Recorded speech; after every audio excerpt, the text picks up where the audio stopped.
Hoy es día de otro relato del archivo sombrío. Cierra las puertas y escucha hasta el final. ¿Alguna vez pensaste que hay trabajos que parecen la solución de toda una vida, pero que solo existen porque alguien tiene que morir en el proceso? Y que hay mares que casi siempre vemos en documentales, llenos de hielo, de viento que corta la cara, de barcos gigantes luchando por no romperse, pero que en la realidad son el último recurso de quienes ya no tienen nada que perder. Los barcos salen llenos de gente desesperada, listos para enfrentarse a olas que podrían tragarse barrios enteros, y cuando regresan casi nadie pregunta quién falta. Solo cuánto pescado trajeron y cuánto dinero dejó el viaje.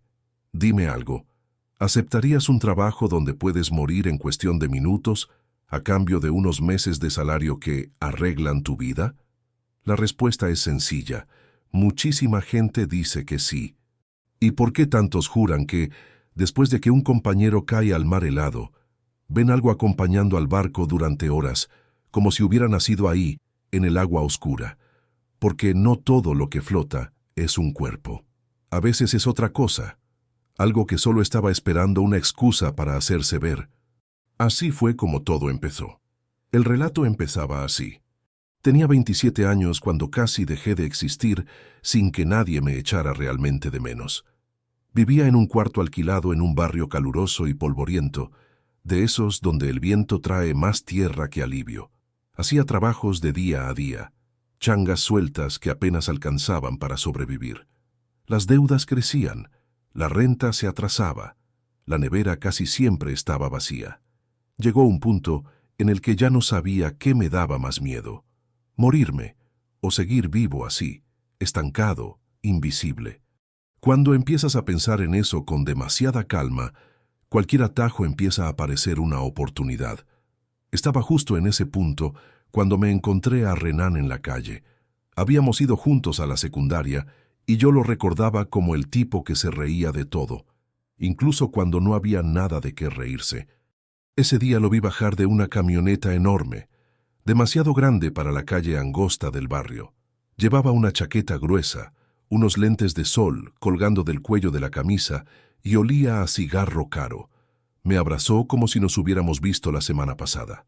«Hermano, desapareciste», me dijo. «¿Qué ha sido de tu vida?»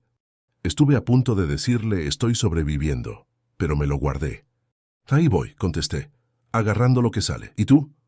Él señaló su propia camioneta, como diciendo «la respuesta está frente a ti», y luego añadió: «Estoy yendo y viniendo del norte de verdad, trabajo de temporada, pagan bien, es pesado, sí, pero te saca del hoyo». Del norte no era otro estado, era el norte del mapa. Un puerto frío, barcos enormes, un mar que te corta la piel. Yo ya había oído hablar de eso, pesca en aguas heladas, como en los documentales, hombres con trajes gruesos, vapor saliendo de la boca, nieve golpeando el casco de acero. «¿Es peligroso, no?», pregunté intentando sonar solo curioso. Se quedó callado un segundo, mirándome como si midiera cuánto decir. «Sí», admitió al final, «pero no es nada ilegal, no estás pasando droga ni haciendo tonterías, es trabajo. El problema es sencillo, si te vas al agua no sales, si no caes, vuelves con un dinero que aquí no vas a ver en años. Es así». Siguió hablando. Explicó que a veces aceptaban novatos sin experiencia, siempre que fueran fuertes, aguantaran el frío y obedecieran órdenes sin discutir. Me dijo que tenía un conocido en un barco que saldría pronto y que tal vez podría conseguirme un lugar. Y soltó la frase que se me quedó dando vueltas en la cabeza. «No te voy a mentir. Cada año alguien no regresa, pero si estás tan jodido como yo estaba, quizá vale la pena». Esa noche casi no dormí. Pensé en robar, en meterme en cosas sucias, en irme a otra ciudad para seguir siendo igual de pobre en otro sitio. Al final, la peor idea deja de parecer tan mala cuando todas las demás te matan por dentro, solo que más despacio. 2 semanas después estaba en un puerto gris, con olor a combustible, sal y óxido, viendo por primera vez un barco pesquero de verdad a pocos metros de distancia. No voy a decir el nombre del barco ni de la empresa. Eso trae problemas. Solo voy a decir que parecía un edificio de metal flotando. Grúas, cables, contenedores, poleas, luces industriales parpadeando incluso de día. El frío fue lo primero que me humilló. Yo, acostumbrado al calor seco, sentí el viento atravesarme hasta los huesos apenas bajé del autobús. La ropa que traía desde mi ciudad parecía de juguete. En un alojamiento para novatos me dieron un mono grueso, botas, guantes, gorro. Aún así seguía tiritando. La tripulación era una mezcla extraña de idiomas y vidas rotas. Había gente del interior, otros de zonas montañosas, 2 hermanos del sur, un tipo que hablaba español con acento raro, un hombre mayor al que todos llamaban Viejo Nogueira, y otro más bajo, de barba espesa, del que decían que había pasado más años en el mar que en tierra firme. Ese era Vidal. Con él aprendí a amarrar cabos sin perder los dedos, a caminar por la cubierta, sabiendo que cualquier cosa suelta puede matarte, y sobre todo, a no darle nunca la espalda al mar cuando el viento cambia. Al mar no le gusta la gente distraída, decía encendiendo un cigarro que el viento apagaba en 3 caladas. Y aquí arriba, no todo lo que cae vuelve. Los primeros días fueron una mezcla de miedo y asombro. Miedo de resbalar, de quedar prensado bajo una caja de pescado, de cometer un error en el peor segundo posible. Asombro de ver el sol salir sobre un horizonte que era solo agua y hielo. El barco atravesando paredes de espuma como si se negara a hundirse. Por la noche, el cansancio era tan grande que me desplomaba en la litera, todavía con el olor del pescado pegado a la piel, aunque me hubiera bañado. El crujido del casco, el golpe constante de las olas, el zumbido de las máquinas, todo se mezclaba hasta volverse un ruido de fondo que, en pocos días, sentí como parte del silencio. Hasta la noche de la tormenta. Ese día algo se sentía raro desde temprano. El cielo parecía más bajo, más pesado. El viento cambiaba de dirección cada rato, como si no supiera a dónde ir. Los más experimentados estaban callados, cada uno en su rincón, sin las bromas de siempre. Por la tarde, el radio anunció el temporal. Nos ordenaron preparar lo que se pudiera, asegurar el resto y aguantar. Yo estaba en la cubierta cuando llegaron las primeras olas de verdad. No es como en las películas, no hay música de fondo ni cámara lenta, solo ves que, de pronto, se levanta frente a ti una pared oscura, y luego todo desaparece en un borrón de agua, metal y luces temblando. El barco se inclinaba tanto que, por momentos, yo no sabía si estaba de pie o casi en horizontal. Cada paso era un intento desesperado de no abrirme la cabeza contra algo, pero era imposible acertar siempre. Golpeé el hombro, la rodilla, resbalé. Sentí manos que me agarraban de la chaqueta y me jalaban hacia un lado. «Agárrate ahí y no sueltes», me gritó Vidal, señalando una barra de metal. «Si te vas ahora nadie te va a encontrar». La lluvia no era solo lluvia. Era granizo, agujas de hielo en la cara, en las manos, en cada centímetro de piel que quedaba descubierto. El viento arrancaba la mitad de las palabras antes de que llegaran a nadie. La orden fue clara: recoger lo que se pudiera, trabar el resto y entrar. Algunos se quedaron afuera más tiempo, los más viejos asegurando cabos, fijando jaulas, evitando que nada saliera volando. Yo, probablemente, estorbaba más de lo que ayudaba. En un momento, el barco subió tanto sobre una ola que pude ver allá abajo, como un valle de agua negra, un hueco abierto esperando a que cayéramos dentro. El estómago se me fue al piso, y fue ahí cuando perdí a Vidal de vista. No sé exactamente cómo pasó. Estábamos casi alineados, yo sujetando la barra, él un poco más adelante, cerca de unas cajas metálicas. Una ola llegó de lado, distinta a las demás. El barco no subió, fue empujado. Recuerdo un golpe seco, metal chocando, cosas arrastrándose por la cubierta, un grito cortado a la mitad. Cuando giré la cabeza, el lugar donde Vidal había estado un segundo antes estaba vacío. Uno de sus guantes se había quedado enganchado en un gancho, moviéndose con el vaivén del barco. El resto no estaba. «¡Hombre al agua!», gritó alguien. El caos cambió de forma. Empezaron a lanzar aros salvavidas, cuerdas, a apuntar reflectores hacia la oscuridad. Pero el mar no era una piscina clara, ahí era un pozo agitado. El agua golpeaba el casco con rabia, como si tuviera prisa por tragarse todo. En el fondo todos sabíamos que, con ese frío nadie aguanta demasiado, pero nadie quería ser el primero en decirlo. Nos quedamos más tiempo del que cualquier manual permitiría, hasta que la voz ronca del capitán sonó por los altavoces, ordenando entrar. Algunos obedecieron al instante. Otros se quedaron un momento más mirando la superficie como si esperaran ver una mano, un casco, cualquier cosa. No apareció nada. El resto del día pasó como si el barco estuviera vacío, aunque siguiera lleno de gente. Nadie decía el nombre de Vidal en voz alta. Su amigo más cercano, un tipo grande al que todos llamaban Lawrence, no paraba de caminar por los pasillos con los ojos rojos, como si estuviera listo para pelearse con el mar entero. Esa noche el mar se calmó, y eso fue lo que más me inquietó. La calma llegando justo después de lo que había pasado.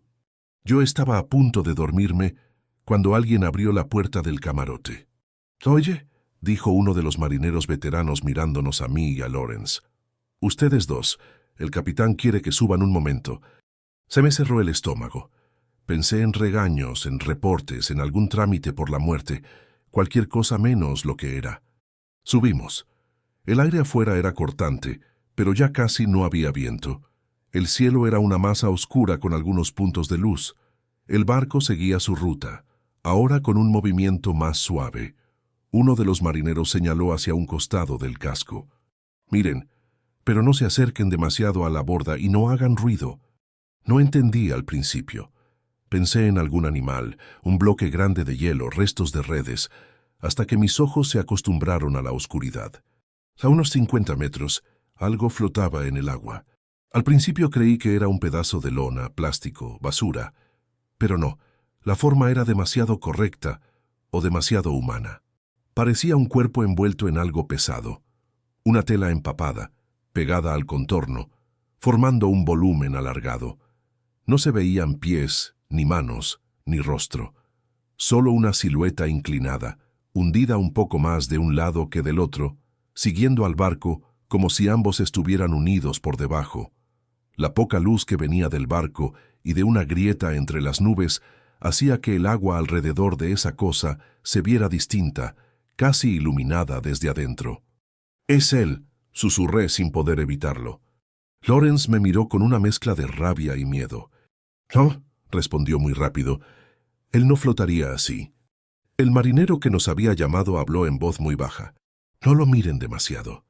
Y no intenten verle la cara si es que tiene». La cosa seguía ahí, moviéndose con suavidad, sin acercarse ni alejarse. Más que flotar, parecía deslizarse junto a nosotros, copiando el ritmo del barco. Y justo alrededor de ella, el mar estaba más quieto que en el resto. Eso me dio un miedo distinto, como si el agua a su lado se comportara mejor por respeto o por miedo. «¿Has visto algo así antes?», preguntó Lawrence, sin apartar la vista.